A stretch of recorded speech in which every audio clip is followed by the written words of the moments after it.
Hello guys, നമ്മളിന്ന് കാണാൻ പോകുന്നത് റീസെൻ്റ്ലി പുറത്തിറങ്ങിയ എസ് ലൈൻ എന്ന് പറയുന്ന ഒരു കൊറിയൻ ഡ്രാമയാണ്. ഡ്രാമയുടെ തുടക്കത്തിൽ നമ്മളുടെ ഹീറോയിനെയാണ് കാണിക്കുന്നത്. ഇവളൊരു ഇൻട്രോവേർട്ട് ക്യാരക്ടർ ആയതുകൊണ്ട് തന്നെ എപ്പോഴും വീട്ടിൽ തന്നെ ആയിരിക്കും. അങ്ങനെ പുറം ലോകമായിട്ടൊന്നും വലിയ ബന്ധമൊന്നുമില്ല, പുറത്തോട്ടൊന്നും ഇവള് പോവാറുമില്ല. ഇവളുടെ വീട്ടിലെ ആ ഡോറും വിൻഡോസും ഒക്കെ ഉള്ള കാർബോർഡ് കൊണ്ട് മറച്ചു വെച്ചിട്ടുണ്ട്. എന്നിട്ട് അവിടെ ചെറിയൊരു ഹോൾ ഉണ്ടാക്കിയിട്ട് അതുവഴിയാണ് ഇവള് പുറത്ത് നടക്കുന്ന കാര്യങ്ങളൊക്കെ കാണുന്നത്. ഇവളിങ്ങനെ നോക്കുമ്പോഴത്തേക്കും ഒരാള് കാർ ഓടിച്ചു പോവുക. അതിന്റെ തൊട്ടപ്പുറത്ത് ഒരു പെൺകുട്ടി ഉണ്ട്. എന്നിട്ട് കാർ ഓടിക്കുന്ന ആള് പറയുന്നുണ്ട് അവളുടെ അടുത്ത് കാറിലേക്ക് കയറുന്നു. ഈ പെൺകുട്ടി ഇല്ല പറഞ്ഞിട്ട് പോവുക. ആ കാർ ഓടിക്കുന്ന ആൾക്കാണെങ്കിൽ തലയ്ക്ക് ചുറ്റും മൊത്തം റെഡ് ലൈൻസ് ആണ്. ആ റെഡ് ലൈൻസ് എന്താണെന്ന് വെച്ചിട്ടുണ്ടെങ്കിൽ ഒരാൾ എത്ര പേരോട് ഫിസിക്കൽ ഇൻവോൾവ് ആയിട്ടുണ്ടോ അത്രയും ഈ റെഡ് ലൈൻസ് കൂടിക്കൊണ്ടിരിക്കും. അതാണ് ഉദ്ദേശിക്കുന്നത്. ഇവള് നിൽക്കുന്നതിന്റെ തൊട്ട് ഓപ്പോസിറ്റ് ആയിട്ടുള്ള അപ്പാർട്ട്മെന്റിൽ പുതിയൊരു ലേഡി വന്നിട്ടുണ്ട്. അവരുടെ തലയിലും മുകളിലും കുറെ റെഡ് ലൈൻസ് ഉണ്ട്. ഇവള് ആ ഓപ്പോസിറ്റ് അപ്പാർട്ട്മെന്റിലുള്ള പെണ്ണിനെ കാണുകയാണ്. ഓപ്പോസിറ്റുള്ള പെണ്ണ് ഇവളെയും കാണുകയാണ്. ഇവളെ കാണുമ്പോൾ തന്നെ ആ പെണ്ണ് വലിയ കാര്യത്തിൽ കൈയൊക്കെ എടുത്ത് കാണിക്കുന്നുണ്ടെങ്കിലും ഇവളെ ഓൺ ദ സ്പോട്ട് അതങ്ങ് അടച്ചുകളയും. എന്നിട്ട് അപ്പുറത്തിരിക്കുന്ന ഒരു ക്യാമ്പ് പൊട്ടിച്ച് അതൊന്ന് ഫുഡ് എടുത്ത് കഴിക്കും. അപ്പോൾ നമുക്ക് അതൊന്നും തന്നെ മനസ്സിലാവും ഇവള് കുറേ കാലമായി വീട്ടിൽ നിന്നൊക്കെ പുറത്തിറങ്ങിയിട്ടെന്ന്. എന്നിട്ട് ഇവള് ടി വി കാണുകയാണ്. ടി വി കാണുമ്പോൾ ടി വിയിലുള്ളവരുടെയും തലയിലുള്ള റെഡ് ലൈൻസ് കാണാൻ പറ്റും. ആരുടെയൊക്കെയാണ് ഇന്റിമേറ്റ് ആയിട്ടുള്ളത്, അല്ലെങ്കിൽ എത്ര പേരായിട്ട് ഇന്റിമേറ്റ് ആയിട്ടുണ്ടെങ്കിൽ നമുക്ക് അവർ ടി വിയിലുള്ളവരുടേതും കാണാൻ പറ്റും. ഇവള് അത് കാണാതിരിക്കാൻ വേണ്ടിയിട്ട്, അല്ലെങ്കിൽ ഈ റെഡ് ലൈൻസ് നമുക്കൊരു ശാപമായിട്ട് തോന്നിയിട്ട് അവള് സൺഗ്ലാസ് ഒക്കെ വെച്ചിട്ടായിരിക്കും പുറത്ത് ആൾക്കാരൊക്കെ കാണുന്നതും ടി വിയിൽ ഓരോ പരിപാടികളൊക്കെ കാണുന്നതും. എന്താ ഇവക്ക് ഈ റെഡ് ലൈൻസ് ഇത്ര ശാപം എന്ന് പറയാൻ കാരണം എന്ന് വെച്ചിട്ടുണ്ടെങ്കിൽ, ഇവള് കുഞ്ഞായിരിക്കുമ്പോഴാണ് ഇവിടെ ആദ്യമായിട്ട് ഈ റെഡ് ലൈൻസ് അവൾ കാണുന്നത്. അവളുടെ അച്ഛന്റെ തല്ലാണ് കാണുന്നത്. അപ്പോൾ അവൾ നോക്കിയപ്പോഴത്തേക്കും ഈ റെഡ് ലൈൻസ് കാണുന്നതൊക്കെ ഇവൾ എന്ത് ചെയ്യും, ഒരു ബുക്കിൽ വരച്ചു വെക്കും. അങ്ങനെ ഇവളും ഇവളുടെ അച്ഛനും അമ്മയും ഇവളുടെ ആന്റിയുമായിട്ടുള്ളൊരു ഫോട്ടോ ഇവള് ബുക്കിൽ വരച്ചു വെക്കുകയാണ്. അതിൽ ഇവളുടെ അച്ഛന്റെ തലയിൽ നിന്നൊരു റെഡ് ലൈൻ നേരെ പോകുന്നത് ഇവളുടെ ആന്റിയുടെ തലയിലേക്കാണ്. ഇത് അവളുടെ അമ്മ കാണുകയും അവളെ അച്ഛനെ കുത്തി കൊല്ലുകയും ചെയ്യും. എന്നിട്ട് ഇവളുടെ അമ്മ എങ്ങോട്ടോ ഓടിപ്പോവും. അപ്പൊ ഇത് ഇവളുടെ ഒരു ട്രോമയായിട്ട് ഇവളുടെ എപ്പോഴും ഇവളുടെ മനസ്സിലുണ്ട്. അതുകൊണ്ട് തന്നെ ഇവക്ക് ഈ റെഡ് ലൈൻസ് കാണുന്നത് അത്ര വലിയ ഇഷ്ടമൊന്നുമില്ല. മാത്രമല്ല ഇവക്ക് ഈ റെഡ് ലൈൻസ് ഒക്കെ കണ്ടിട്ട് അവളുടെ ലൈഫ് തന്നെ ട്രാജിക്കായിട്ട് അവൾ പല തവണ സൂയിസൈഡ് ചെയ്യാൻ നോക്കിയിട്ടുണ്ട്. ടെറസ് നിന്ന് ചാടിയിട്ടും ഞരമ്പ് മുറിച്ചിട്ടും അങ്ങനെ പല രീതിക്ക് സൂയിസൈഡ് ചെയ്യാൻ നോക്കിയിട്ടുണ്ടെങ്കിലും ആരോ എവിടെ നിന്ന് ഒരു പ്രത്യേകിച്ച് ഒരു എനർജി വന്നിട്ട് അവളെ രക്ഷപ്പെടുത്തുന്ന പോലെ അവൾക്ക് പലപ്പോഴും ഫീൽ ചെയ്തിട്ടുണ്ട്. അതുകൊണ്ട് തന്നെ അവൾ പലപ്പോഴും സൂയിസൈഡ് ചെയ്യാൻ നോക്കിയിട്ടും അതൊന്നും നടന്നിട്ടില്ല. അതിനൊക്കെ ശേഷം പിന്നെ അവൾ ഒറ്റയ്ക്കായിരുന്നു താമസിച്ചിരുന്നതൊക്കെ. അവൾക്ക് അത് മാത്രമല്ല അറിയണം ആരാണ് ഈ റെഡ് ലൈൻസ് ഒക്കെ ക്രിയേറ്റ് ചെയ്തത്, എന്തുകൊണ്ടാണ് ഇത് ഇവക്ക് കാണാൻ പറ്റുന്നത്, ഇവളെ കൂടാണ്ട് ഈ റെഡ് ലൈൻസ് വേറെ ആർക്കെങ്കിലുമൊക്കെ കാണാൻ പറ്റുന്നുണ്ടോ.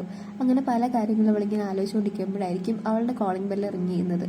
അപ്പോൾ ഇവള് പോയി നോക്കും. ഇവള് ഡോറിന്റെ ആ ചെറിയ ഹോളിൽ കൂടെ നോക്കുമ്പോഴാണ് ഇവള് നേരത്തെ കണ്ട ഓപ്പോസിറ്റിലെ നൈബറിലെ അവരാണ് വന്ന് ബെല്ലടിച്ചിട്ടുള്ളത്. അവർ ഇവർക്ക് കുറച്ച് ഫ്രൂട്ട്സ് ഒക്കെ വെച്ചിട്ട് പരിചയപ്പെടാൻ വേണ്ടി വന്നതാണ്. പക്ഷെ ഇവള് ഒരു ഇൻട്രോവേർട്ട് പേഴ്സൺ ആയതുകൊണ്ട് തന്നെ ഡോറൊന്നും തുറക്കുന്നില്ല. അവര് മൈൻഡും ചെയ്യുന്നില്ല. അപ്പൊ അവര് പറയാ, ഞാൻ ഇവിടെ കുറച്ച് ഫ്രൂട്ട്സ് ഒക്കെ വെച്ചിട്ടുണ്ട്, നിനക്ക് താല്പര്യം ഉണ്ടെങ്കിൽ എടുത്ത് കഴിച്ചോളാൻ പറഞ്ഞിട്ട് അവര് പോയ സമയത്ത് ഇവള് ആ ഫ്രൂട്ട്സ് ഒക്കെ എടുത്ത് കഴിക്കുന്നുണ്ട്. അവിടുന്ന് കെട്ടിയത് അടുത്ത് നേരെ കാണിക്കുന്നത് പോലീസ് സ്റ്റേഷനാണ്. നമ്മൾ നേരത്തെ കണ്ടില്ലേ ആ കാറിൽ നിറയെ റെഡ് ലൈൻസ് ഉള്ള ഗൈ, അയാളാണ് ഈ പോലീസ് സ്റ്റേഷനിൽ വന്നിരിക്കുന്നത്. അയാൾ വന്ന ഉടനെ തന്നെ അയാളെ കൊളീഗിന്റെ അടുത്ത് പോയിട്ട് സോറിയും പറയുന്നുണ്ട്. അപ്പൊ സോറി പറയുമ്പോൾ കൊളീഗ് പറയുന്നുണ്ട്, ദൈവം ഇതെന്റെ കാറിൽ സ്ക്രാച്ച് ആക്കി എന്ന് മാത്രം പറയരുതെന്ന്. എന്താ വെച്ചിട്ടുണ്ടെങ്കിൽ ഇവന്റെ എന്നുമുള്ള സ്ഥിരം പരിപാടിയാണ് ഇയാളെ കാറിൽ പോയി സ്ക്രാച്ച് ആക്കാന്നുള്ളത്. അടുത്ത നേരെ അവിടെ നിന്ന് കട്ടിയത് അവനും അവന്റെ കോളേജും തമ്മിലുള്ള ആ ഒരു അഫെയർ ആണ് കാണിക്കുന്നത്. ഇവര് ചെറിയ ചെറിയ കലാപരിപാടികളൊക്കെ നിൽക്കുമ്പോഴായിരിക്കും അവള് പറയുന്നത്, നീ എന്റെ കല്യാണത്തിന് എന്തായാലും വരണം എന്ന്. അപ്പം ചുക്കി കല്യാണോ എന്ന് പറയുമ്പോഴത്തേക്കും അവൾ പറയും, അതേ കല്യാണമാണ്, നീ എന്തായാലും വരണം എന്ന് പറയുമ്പം അവ ഒന്നും മിണ്ടാണ്ട് ജസ്റ്റ് ഒരു എക്സ്പ്രഷൻ മാത്രം ഇട്ടിട്ട് അവിടെ നിന്ന് ഇറങ്ങിപ്പോവും. തൊട്ടടുത്ത സീനിൽ കാണിക്കുന്നത് നമ്മൾ നേരത്തെ കണ്ടില്ലേ ഇയാളുടെ കൂടെ ഉണ്ടായിരുന്ന ആ കുട്ടീന്റെ കോളേജാണ്. ഈ കോളേജിന്റെ ഇന്റർവ്യൂവിൽ ആദ്യം കാണിക്കുന്നത് ഒരു റൗഡി ഗേളിനെയാണ്. ഇവള് വന്നിട്ട് അവിടെ ഉള്ള സാധനങ്ങളൊക്കെ എടുത്തിട്ട് ആ പെണ്ണിനെ, നമ്മൾ നേരത്തെ കണ്ട ആ പെണ്ണിനെ ഭയങ്കരമായിട്ട് ഉപദ്രവിക്കുക. ജസ്റ്റ് ഇവള് ആ കോളേജിലെ റൗഡിയാണ് എന്ന് കാണിക്കാൻ വേണ്ടിയിട്ടും മറ്റേ ആ കുട്ടീന്റെ കയ്യിൽ നിന്ന് കാശും ബാക്കി കാര്യങ്ങളൊക്കെ വാങ്ങാൻ വേണ്ടിയിട്ടും ഒരുപാട് ഉപദ്രവിക്കുക. എന്നിട്ട് കാശ് തരാനും പറയുന്നുണ്ട്. അത് കഴിഞ്ഞിട്ട് ഇവളുടെ അങ്കിളും ടീമുമായിട്ട് ഒരു മരിച്ച സ്ഥലത്ത് വന്ന് നിൽക്കുകയാണ്. മീൻസ് ഒരു ലേഡി മരണപ്പെട്ടു, എങ്ങനെയോ ആരോ കൊന്നതാണ്, എങ്ങനെയാണെന്നൊന്നും അറിയില്ല. അപ്പം അതിന്റെ ഇൻവെസ്റ്റിഗേഷനും കാര്യങ്ങളായിട്ട് അവിടെ നിന്നിട്ട് ഇവർ ഫുള്ള് ഓരോ കാര്യങ്ങളായിട്ട് ഇങ്ങനെ കണ്ടുപിടിച്ചുകൊണ്ടിരിക്കുകയാണ്. ആ മരിച്ച ലേഡീന്റെ ഫോട്ടോ എടുക്കുക, അങ്ങനെ എല്ലാ കാര്യങ്ങളും അവിടെ നിന്ന് ഓരോ കിട്ടുന്ന മൈന്യൂട്ട് ഡീറ്റെയിൽസ് ഒക്കെ ഇവർ കളക്ട് ചെയ്തുകൊണ്ടിരിക്കുകയായിരുന്നു. അടുത്ത സീനിൽ നമ്മളെ നായികയായിരിക്കും കാണിക്കുന്നത്. നായികയും ഇതേ ന്യൂസ് TV വഴി കാണുന്നുണ്ട്. അവളിങ്ങനെ ന്യൂസ് കണ്ടുകൊണ്ടിരിക്കുമ്പോഴേക്കും അവൾക്ക് പെട്ടെന്നൊരു കാര്യം നോട്ട് ചെയ്യുന്നുണ്ട്.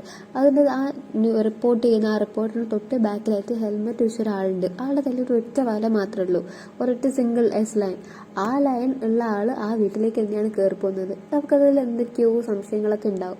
എന്നിട്ട് തൊട്ടടുത്ത സീനിൽ കുറച്ച് കഴിയുമ്പോഴത്തേക്കും ഇതേ ഹെൽമെറ്റ് വെച്ച ആൾ ഇവർക്ക് നേരെ ഓപ്പോസിറ്റ് ഉണ്ടായിരുന്ന അപ്പാർട്ട്മെന്റിലെ ലേഡീൻ്റെ റൂമിലേക്ക് കയറി പോകുന്നത് കാണും. അപ്പോൾ ഇവർക്ക് ഇതേ ആളാണ് മറ്റേ കില്ലർ എന്ന് പെട്ടെന്ന് മനസ്സിലായിട്ട് ഇവള് പോലീസിനെ വിളിക്കാൻ നോക്കുമ്പോൾ ഇവളുടെ ഫോണിൽ ചാർജ് ഉണ്ടാവില്ല.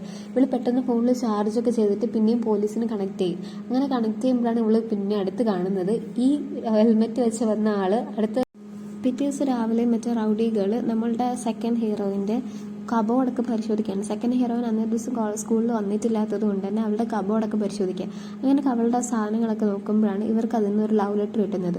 അപ്പോൾ ഇവരത് വായിച്ച് നോക്കിയിട്ട് പറയും ഇവർക്ക് ആരെങ്കിലും ലവ് ലെറ്ററും കൊടുക്കാനുണ്ടോ എന്ന് പറഞ്ഞിട്ട് ആ ലവ് ലെറ്റർ മൊത്തം ഒരു വായിച്ച് നോക്കായിരുന്നിട്ട്.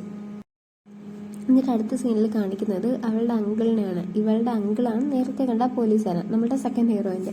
അപ്പോൾ സെക്കൻഡ് ഹീറോയിൻ നേരെ അങ്കിളിൻ്റെ അടുത്ത് വന്നിട്ട് കുറച്ച് പൈസ ചോദിക്കുന്നുണ്ട്. അപ്പോൾ അങ്കിള് പൈസ എടുത്ത് കൊടുക്കുന്നുണ്ട്. അപ്പോൾ അവൾ പറയാം ഇത്രയും പോരാ, കുറച്ചും കൂടെ വേണം എന്ന് പറയാം. അപ്പോൾ അങ്കിൾ ഇവിടെ അടുത്ത് വന്നിട്ട് ചോദിക്കുക നിനക്ക് എന്തിനാണ് ഇപ്പോൾ ഇത്രയും എമൗണ്ട്, നീ സ്കൂളിൽ പഠിക്കുന്ന കുട്ടിക്ക് ഇത്രയും എമൗണ്ടിൻ്റെ ആവശ്യമുണ്ടോ എന്ന് ചോദിക്കുക. അങ്ങനെ ചോദിക്കുമ്പോഴാണ് ഇവളുടെ മുഖത്ത് മറ്റേ റൗഡി പെണ്ണുങ്ങൾ തല്ലിയ കുറച്ച് പാടും സ്കോൾസും ഒക്കെ കാണും. അപ്പോൾ ഇത് കണ്ട് ഇയാൾ ചോദിക്കുക എന്താ മുഖത്തൊക്കെ എന്താ പറ്റിയ, കയ്യിലൊക്കെ